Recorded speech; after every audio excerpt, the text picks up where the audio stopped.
Under the weight of scars, she no longer expected anything beyond pain. But when three small eyes looked at her, something broke the silence of exclusion. An unexpected gesture transformed shame into destiny.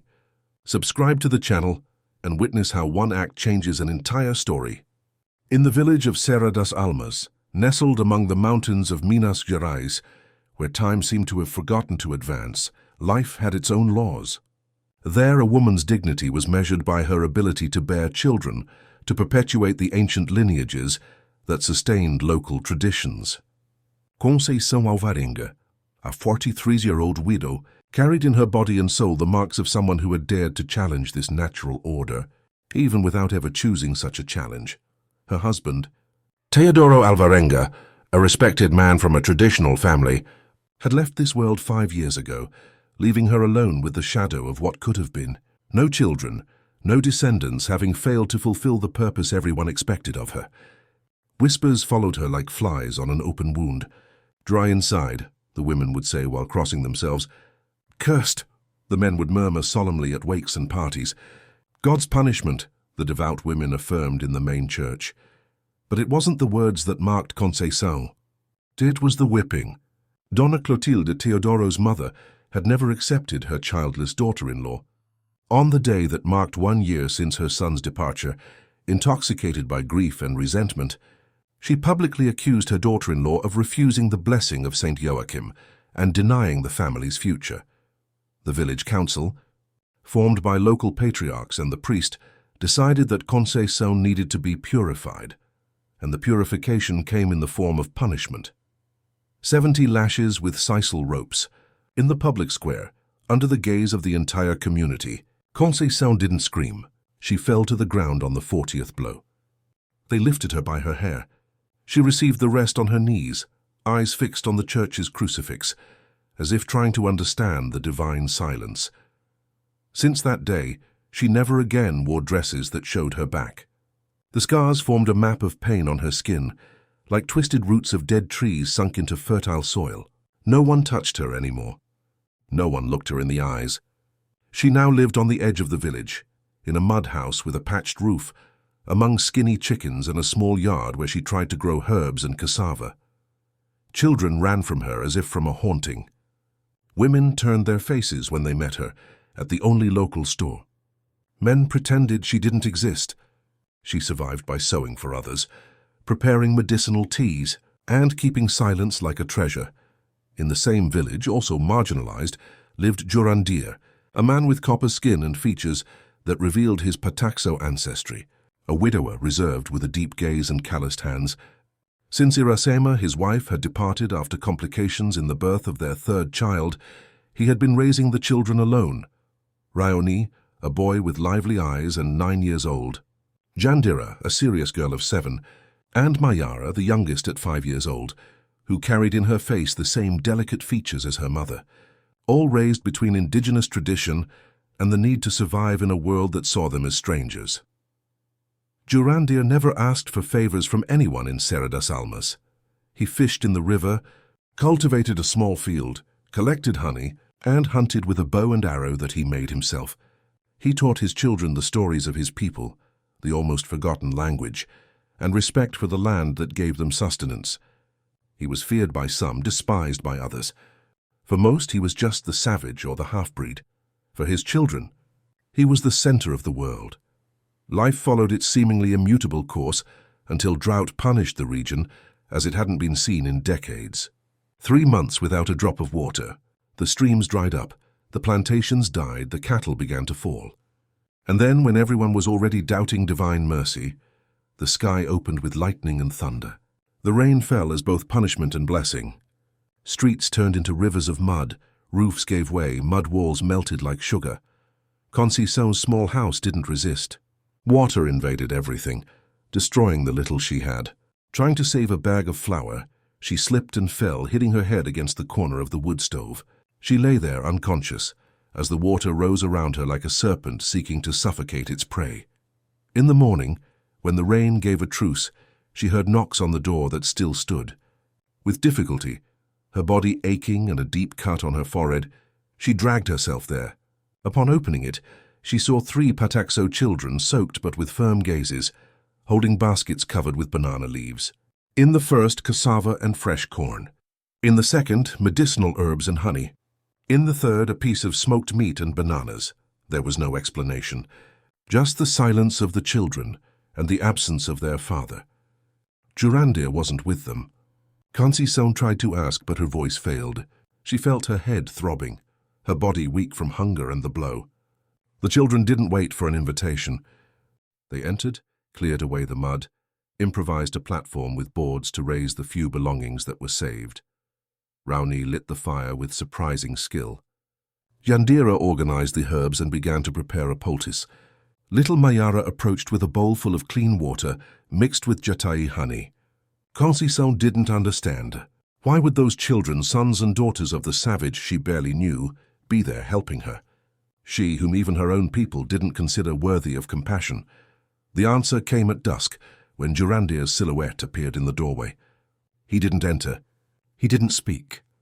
He just sat on the threshold, his back against the remaining wall, eyes fixed on the horizon, where the sun was setting among heavy clouds.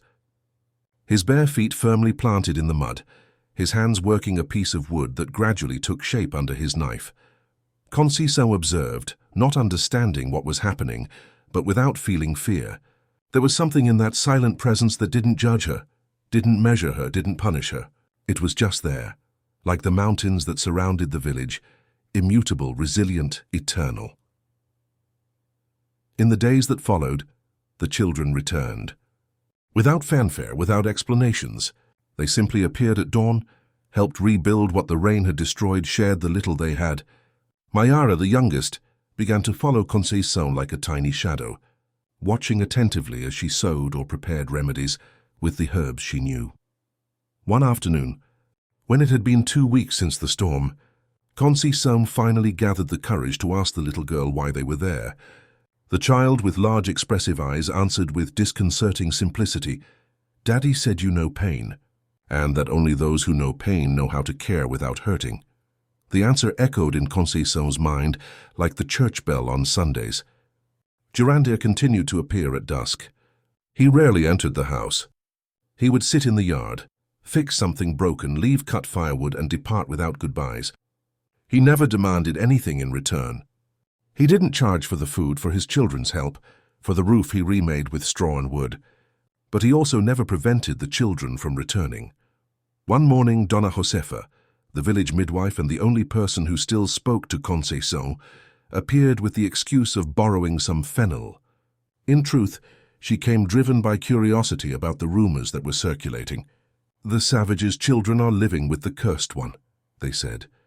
"He bewitched her," others whispered.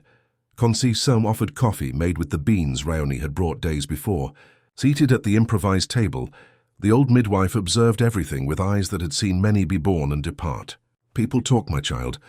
They already say you've become a healer, that you have a pact." Conceição interrupted with a sad smile.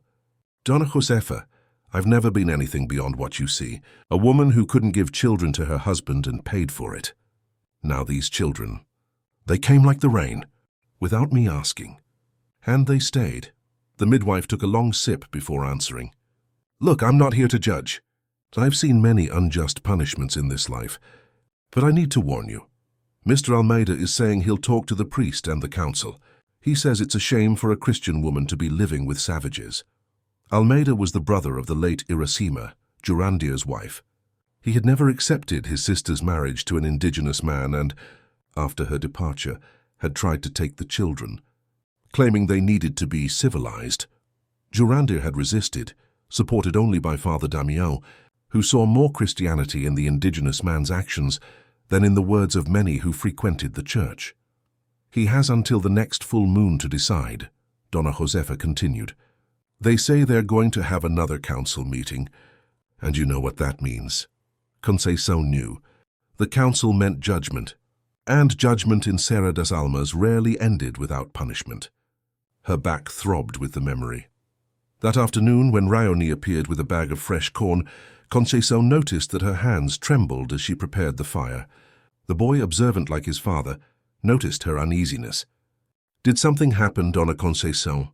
She hesitated, then explained in simple words. The adults in the village didn't like them being there. There could be problems. Maybe it would be better if they went back to staying only with their father. The boy listened in silence, stirring the corn that began to pop in the fire.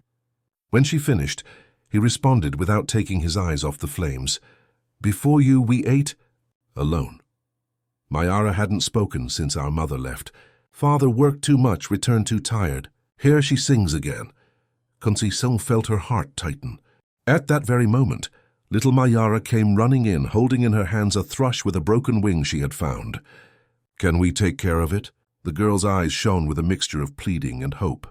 How could she refuse? In 10 days the moon would be full. Jurandir appeared later than usual that day. Conceição gathered courage and told him about Dona Josefa's visit, about the veiled threats, about the council. She expected to see fear or anger in his eyes. Instead, she saw only a tranquil certainty, like river water that knows where it's going. "My people say there are 2 types of storms, the one that destroys and the one that clears the sky," he finally said. "What's coming is no different from what we've faced before." For a fleeting moment, Conceição wished she could see the world through those eyes, see that confidence she had lost so long ago. "And if they try to take the children again?" The question escaped her before she could contain it. Jurandir looked at the starry sky before answering. "They tried before. Father Damião helped us. He said that the white man's law also protects children with a living father. But now..." He left the sentence unfinished, but Conceição understood. Now there was her, a marked woman judged, condemned. She would in no way help his cause before the council.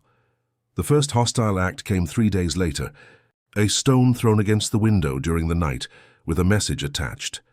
"Savages and cursed ones will be purified by fire." Conceição hid the note, but Jandira, always attentive, had seen it. "What is purified?" she asked with the seriousness of an adult in a child's body. "It's when people think they can clean what they consider dirty," Conceição replied, carefully choosing her words. The girl nodded, as if that made perfect sense in her 7-year-old world. "Like the rain cleaned the earth after the drought." "Something like that," murmured Conceição, "but not everything they call cleansing is good." The next morning they found the thrush dead, with its neck twisted, purposely placed on the doorstep. Mayara cried in silence, large tears running down her round cheeks. Raoni dug a small hole near the EP tree that grew in the yard. They buried the bird with corn seeds and wildflowers, "so that it can fly again in another place," Jandira explained to her younger sister. Jurandir arrived earlier that day. He brought with him a small bow made especially for Raoni and arrows with blunted tips. "For protection," he said simply. That was the first night he spent inside the house, sitting near the door, vigilant like a sentinel, the larger Boo by his side. The children slept on the only mattress, while Conceição settled on mats on the floor. They didn't talk much, but the shared silence was different from anything Conceição had experienced since her husband's death. It wasn't the silence of abandonment, but of presence. In the village, rumors grew like weeds after rain. It was said that the Dry One was living in concubinage with the savage, that they practiced pagan rituals, that the children were in danger. The council scheduled the meeting for the night of the full moon, 6 days away. Father Damião, upon hearing the accusations, tried to intercede. He visited the small house and found not the den of perdition they described, but an improvised family united by necessity and mutual care. He saw Conceição teaching Jandira to sew, Raoni helping to fix the roof, Mayara humming while feeding the chickens, and Jurandir always silent, always vigilant, always present. "What they did to you was unjust," the priest told Conceição when they were alone for a moment. "Many know this, but few have the courage to admit it. I have tried to open their eyes to true Christian charity, but..." He sighed, running his hand through his grey hair. 5 days. It's the time we have until the council. I will do what I can." It was Dona Josefa who brought the ultimatum the next morning. "Almeida has convinced the council to advance the meeting. It will be tomorrow night, not on the full moon. They say they found a spell buried in the church's courtyard, a straw doll with thrush feathers. They're blaming you." 4 days had become just 1, and the Council of Serra das Almas had already decided the sentence before the trial. The day preceding the council dawned under a sky heavy with grey clouds, as if nature itself sensed what was to come. Conceição woke before the sun, her body tense, the scars on her back throbbing with the memory of the whipping. She found Jurandir already awake, sitting in the yard carving small wooden amulets. One for each child, one for her. Protection, he explained, placing the last one in the palm of her hand. The wood, still warm from the work of his hands, transmitted a heat that went beyond the physical. Conceição closed her fingers over the object, feeling its carvings against her skin. It was a bird, wings open in full flight. "Thank you," she murmured, her voice almost inaudible. It was the first time they exchanged something that approached affection. The children woke up soon after, as if they also felt the tension in the air. Rowney was especially quiet, his eyes attentive to every movement, the small bow always within reach. Jandira took on household tasks with the efficiency of an adult, while Mayara remained clinging to the hem of Conceição's skirt. Around noon, Father Damião appeared. His tired face revealed sleepless nights. He brought with him a package wrapped in brown paper. "I managed to delay the council for one more day," he announced, entering the small living room. "I said they needed to respect sacred time, to give the accused an opportunity to prepare spiritually." Inside the package were bread, cheese, and a bottle of consecrated wine. "For strength," he explained with a half-smile. While the children ate, the priest spoke in a low voice with the adults. The situation was grave. Almeida had convinced not only the village council, but had also sent a message to the sheriff of Santa Cruz do Cerrado, the larger nearby town. He accused Jurandir of kidnapping the children, whom he claimed were his legitimate nieces and nephew, and Conceição of witchcraft and corruption of minors. "He has influence," explained the priest. "He is the godson of Colonel Mendonça." Conceição felt her stomach sink. The colonel owned half the lands in the region, including the area where Jurandir's small village had been. A village that, according to rumors, was being coveted by miners. "2 days," said Jurandir, breaking his habitual silence. "It's the time we need to reach Hawk's Rock. My cousin lives there." "The children will be safe." The priest nodded slowly. "I can help you leave here before dawn. My mule is at your disposal, but you know you will be hunted." "Like animals," Jurandir completed with no apparent emotion. "It wouldn't be the first time." Conceição looked at the children. Rowney stared at the adults with intensity, clearly understanding more than they let on. Jandira played distractedly with Mayara, but her eyes constantly turned to her father, as if measuring his reaction. For an instant, Conceição glimpsed the future. These children growing up persecuted, always fleeing, always on the margins. And she knew with the clarity that only comes in decisive moments that she could not allow this. "No," she said finally. "We will not flee." The priest and Jurandir looked at her with surprise. "Fleeing only confirms the accusations, and they will never stop pursuing you." She turned to Jurandir, seeking in his gaze the same courage he had always shown. "We have to face them. In the council, with the truth." Father Damião shook his head sorrowfully. "Conceição, you more than anyone know how this council works. It's not a fair court. It's a spectacle to confirm what they've already decided. Then we'll give them a spectacle they'll never forget," she replied, a new determination coloring her voice. In the afternoon, Dona Josefa appeared, bringing news and a small bundle of herbs. "To calm the nerves," she explained. "You'll need it." She told them that Almeida had spread that he found objects of black magic in Conceição's yard, that the children were being prepared for pagan rituals, that the entire village commented on the need for a spiritual cleansing. Some talk about expulsion, others, she let the phrase die, but the meaning hung in the air like smoke.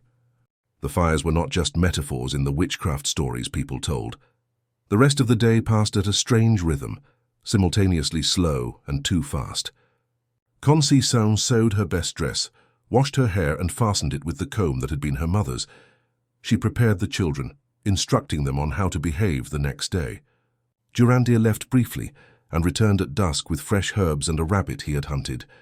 For the first time, they would prepare a complete meal together. At night, while the children slept, the two adults sat at the door, observing the stars that appeared between scattered clouds. The physical proximity between them, previously only tolerated, now seemed natural, necessary. "Why are you doing this?" Girandia finally asked, his voice low so as not to wake the children. "You could simply let us go." Conceição took time to respond, searching within herself for the truth that only now she was beginning to understand. "Before you came, I was already dead. I breathed, ate, slept, but I was dead inside. When your children knocked on my door," she paused, feeling emotion tighten her throat. "It was as if something that had dried up in me began to sprout again." Girandia nodded, understanding. In his people there was a word for this: rebirth. It happened when a spirit that had lost its way found a new purpose. "Besides," she continued, "I'm tired of running, of bowing my head, of accepting punishments for crimes I didn't commit." She looked at him, seeking in his eyes confirmation that she wasn't alone in that decision. "And your children deserve a place to call home, not a life of escapes and fear." Girandia extended his hand hesitantly and covered hers with his calloused fingers. It was the first voluntary touch between them. "My people have a saying: who faces the jaguar head-on may die, but who flees from it will surely die." They smiled, a knowing smile of those who share not just a secret, but a destiny. The next morning, the council would be held at 10 o'clock in the square in front of the church. The entire population of Serra das Almas would be there to watch. Father Damião had promised to delay the start with long prayers, giving time for Dona Josefa to execute her plan. The old midwife knew secrets that the rest of the village only suspected. She had the trust of women, even the most devout, because it was she who had brought into the world most of the local inhabitants. Her plan was simple and audacious: to use this influence to plant seeds of doubt about Almeida's accusations. The night advanced, and with it came the final preparations. Conceição embroidered small protection symbols on the children's clothes, while Girandia sharpened his knife and checked the bow. Not that they intended to use violence, but the presence of weapons served as a reminder that they would not submit easily. Mayara, waking briefly, approached Conceição and touched her face with small warm fingers. "Don't be afraid," she said with the disconcerting simplicity of children. "The bird will help." Conceição smiled, thinking the girl was referring to the wooden amulet, but something in the child's gaze suggested she was speaking of something else. Near midnight, when everyone had finally fallen asleep, Conceição remained awake, observing the almost full moon through the window. She thought of all the nights she had spent alone after her husband's death, in the oppressive silence that surrounded her.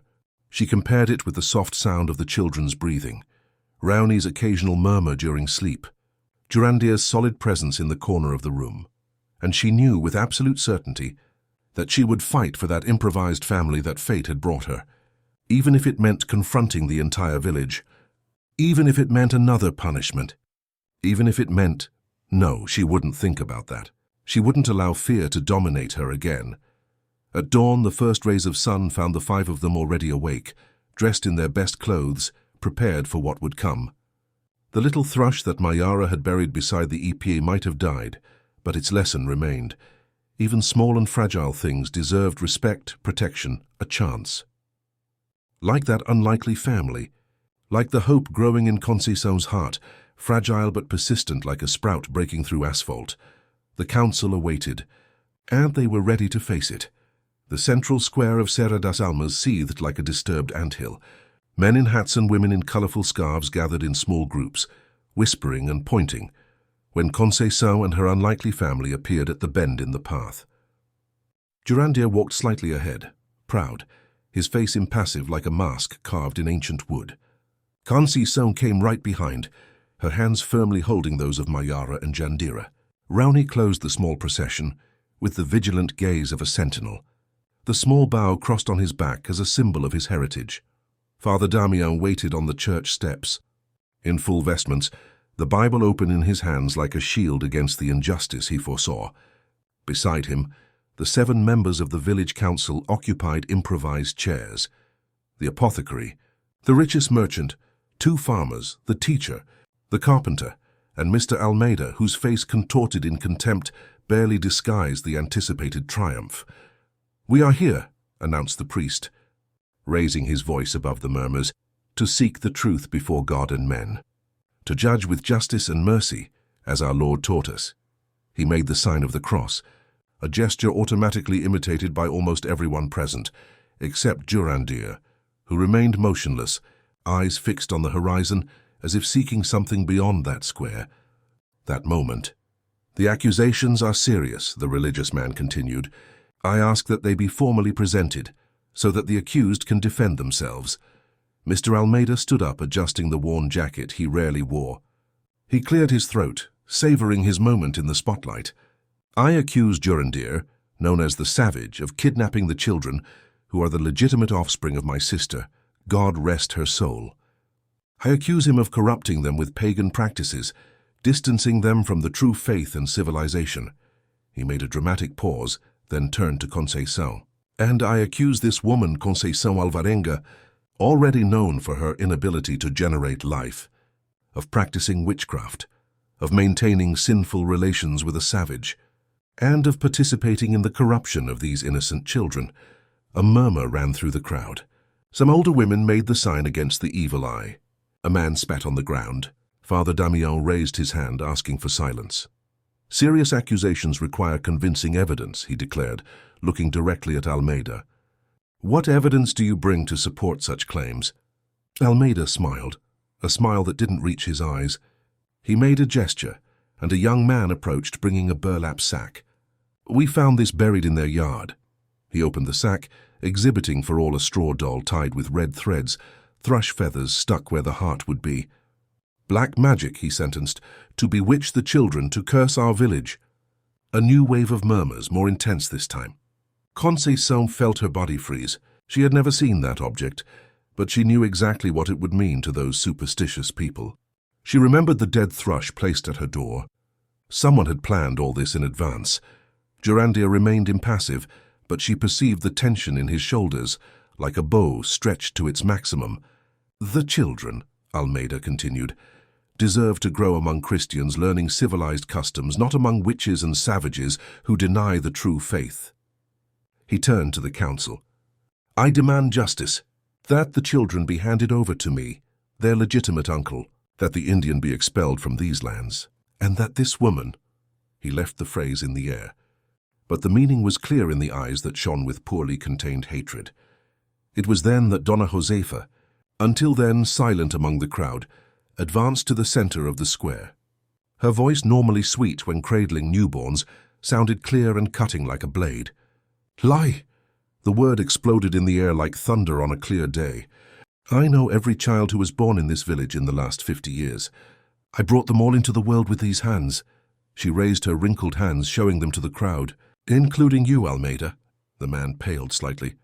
"I also witnessed the birth of these 3 children. I was with Iracema in each delivery, and I know that what you seek are not the children, but the ancestral lands that Jurandir still protects." A buzz ran through the crowd. That was an open secret.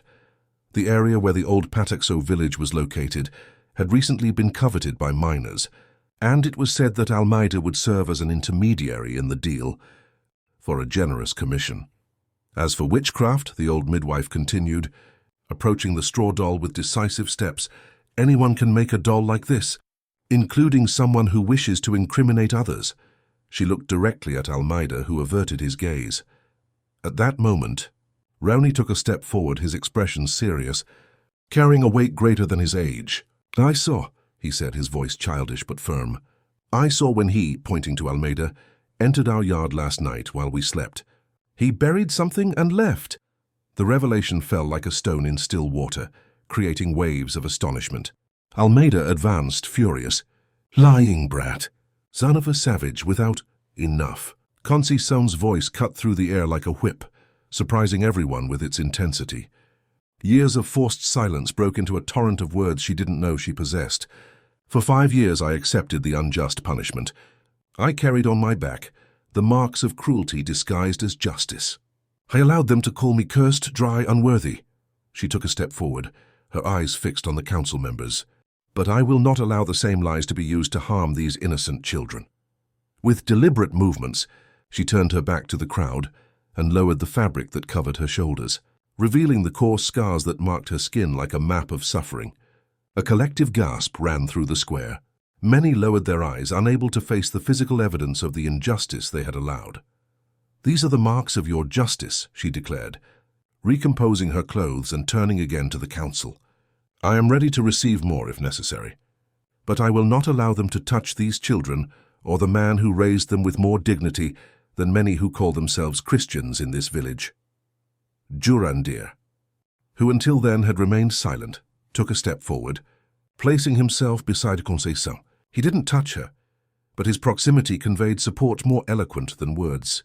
"My people were in these lands before your churches existed," he spoke, his voice calm but charged with ancestral strength. "We respected your customs, learned your language, accepted your God alongside ours. We never asked for more than the right to raise our children in peace." He looked at each council member one by one. "These children have the blood of their mother, who was Almeida's sister, it's true. But they have my blood too, and more importantly, they have my word, my care, my love." It was then that little Mayara, until then hidden behind Conceição's skirts, advanced to the center of the circle. Everyone fell silent, observing the 5-year-old child who seemed strangely adult in her determination. She walked directly to where the priest was and extended her hands like someone offering something precious. Between her small fingers, a baby thrush, alive, its feathers still wet as if it had just come out of the egg. "He came back," she said simply, her childish voice carrying a conviction that made many in the crowd look at each other. "Like Mommy said she would come back when we found our new nest." A murmur ran through the square. For the superstitious people of Serra das Almas, that seemed like a divine sign. Father Damião, understanding the moment, knelt before the girl. "And where is your new nest, little one?" Mayara smiled, a luminous smile that lit up her face like the sun after a storm. She pointed to Conceição and her father. "With them. Our family." The simplicity of the answer, the innocence of the child, the impossible presence of the bird that everyone had seen dead. It was as if a spell had broken. One of the older women took a step forward, approaching Conceição. "The marks on your back. I was there, but I never said anything. May God forgive me." Others followed, confessing in low voices their silent participation in the injustice. The apothecary rose from his chair in the council. "I cannot participate in another unjust judgment. If you're going to condemn this family, you'll have to condemn me too." The teacher and the carpenter soon joined him. The scale now leaned towards Conceição and Jurandir's side. Almeida, realizing he was losing control of the situation, attempted a final blow. "This changes nothing.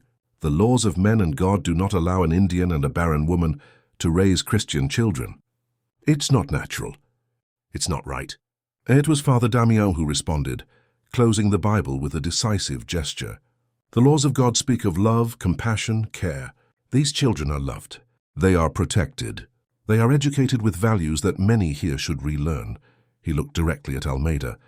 "As for the laws of men, I have here a document signed by the judge of Santa Cruz do Cerrado, recognizing Jurandir's paternal rights." He took from his cassock pocket a carefully folded paper. "I requested it weeks ago, foreseeing this situation." Almeida retreated, his face contorted in impotent fury. He knew when he was defeated. With a final hateful look at Conceição and Jurandir, he turned and walked away with large steps, pushing whoever was in his way. The council deliberated briefly, but the result was already clear. The verdict was announced by the apothecary, now interim president after Almeida's departure. This council recognizes Jurandir's right as the father of the children. It also recognizes the role of Conceição Alvarenga as, he hesitated, seeking the appropriate word, as heart mother, completed Dona Josefa with a smile.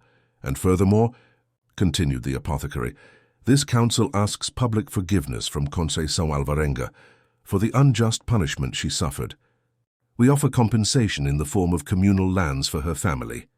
The crowd, which before murmured hostilely, now applauded. The power of example, of courage, had touched even the most reluctant. Conceição felt hot tears run down her face, tears she had contained for 5 long years. Jurandir beside her remained upright, dignified, but his eyes revealed contained emotion when the children ran to hug them. 10 years have passed since that day. The small mud house was replaced by a solid construction, with a wide porch where woven palm baskets hung alongside colorful embroideries. The yard now housed a medicinal garden that attracted people from distant villages, seeking the combined knowledge of indigenous herbs and Portuguese prayers that Conceição and Jurandir had developed together.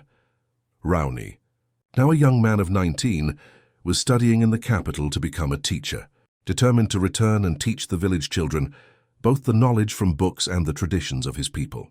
Jandira, with her ability for sewing and design, had created a small cooperative with other local women, producing pieces that blended indigenous and European techniques, sold even in the capital. Mayara, the youngest at 15 years old, had inherited the gift of communication with nature. She knew each plant, each bird, each cycle of the earth, with an intimacy that impressed even the elders of the community. Serra das Almas had changed too. After the incident, other mixed families began to form. Indigenous descendants who had previously hidden their origin now celebrated it. The church, once a space of judgment, had become a center of integration under the continued leadership of Father Damião, now elderly but still vigorous in his defense of the marginalized. On the porch of the house, sitting side by side in rocking chairs that Jurandir had carved with his own hands, the two observed the sunset. They had never formally married, nor did they sleep in the same bed. But they shared every important moment, every decision, every joy and sadness like partners who had found something deeper than social conventions. "Remember what Mayara said that day?" asked Conceição, her hair now mixed with white strands framing a face that carried smile wrinkles instead of bitterness marks. "About the bird that came back?" Jurandir nodded, a slight smile on his lips.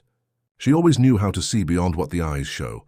He turned his gaze to the tree where a nest of thrushes sheltered a new generation of chicks. Every year, without fail, they returned, as if that yard were the center of their world, the place where they always came back, no matter how far they flew. In the corner of the inner wall, framed in a simple frame, was the ribbon Conceição had worn on the day of the punishment. On it, 4 thrush feathers had been sewn with golden thread, 4 members of her unlikely family, 4 lives intertwined by destiny, by shared pain, and finally by love that transcended blood origin prejudice. Was it forgiveness? Jurandir asked once years ago, observing how she treated with kindness even those who had previously condemned her. Conceição had smiled, that smile that now illuminated her days. No, she had answered. It was a new beginning. It was being seen, for the first time. And so they continued, 2 solitary souls who had found family where they least expected, 2 outcasts who had created a space of belonging, 2 wounded beings who, by caring for each other's wounds, had healed not only themselves, but an entire community. The last light of the sun cast elongated shadows in the yard, where village children played under the watchful eye of the elders. Some had light skin, others brown, others dark as a moonless night. All belonged, all were seen, all were loved. And at the center of this small universe, a family built not by blood, but by choice. Not by obligation, but by mutual care. A family that had taught all of Serra das Almas that the strongest bonds aren't always those we are born with, but those we weave day after day with threads of understanding, respect, and love. If you were moved by this story of new beginnings and acceptance, leave your like, share with those who need to hear about second chances, and subscribe to the channel for more narratives that remind us of the transformative power of love and the family we choose to build, whatever form it may take.